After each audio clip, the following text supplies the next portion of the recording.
I really find it interesting you talking about your own injuries, and I know you help a lot of people with injuries. If people want to use collagen as an aid for recovery, like how does it work that way? And how long do you need to take it to see results? It's hard to say, like, how long till you, like, see results. It's like measuring stuff in humans is so hard.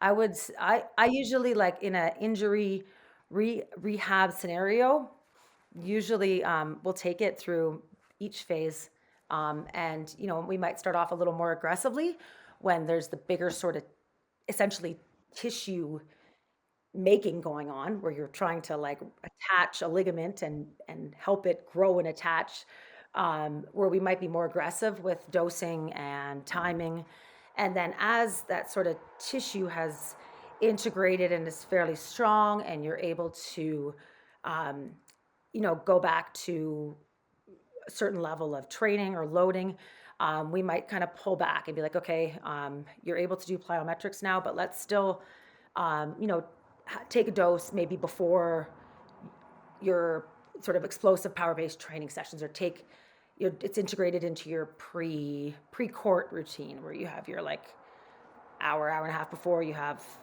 X, Y, and Z nutrition, and it's incorporated into that. Or if it works better, then take it after. So then I would sort of pull back on the dosing and the frequency, and then I usually try to have a period of time where we're just like off season. There's more and more sports have a smaller and smaller off season, but where we just like maybe there's a couple like multivitamin or something that athlete will stay on, but then try to just like take a break from everything. That makes a lot of sense. Um, and what about me? Let's say me. I'm going to start doing this 20 grams, 20 minutes before I go to the gym. And I'm going to do marine too, because yeah, the beef just, yeah, I don't know. It's so funny. And Orgain has a really good marine collagen, actually.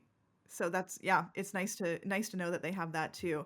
Anyway, that's what I would do. How do I know, Dr. Lease, when it's working? Or like what would I notice as like a very normal everyday athlete?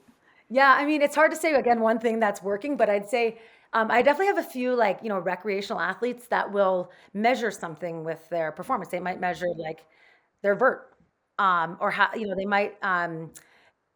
Yeah, that's one thing that I like have had people being like, I want to be able to, I play, intramural basketball. I want to be able to jump higher. I'm doing this training. What can I do with my nutrition?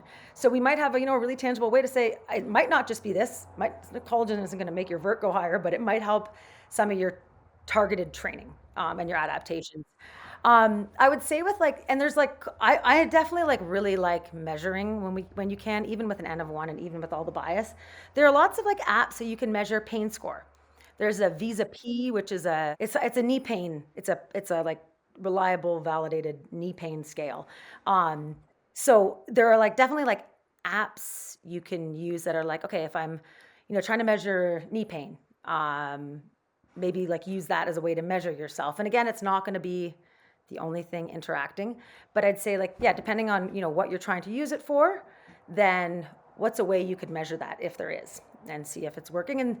Um, and as I mentioned, like bias, there's research looking at the effects of the belief effect on performance, and showing that you can improve performance by just believing something is working. So you can use that to your advantage too. It's not against the law.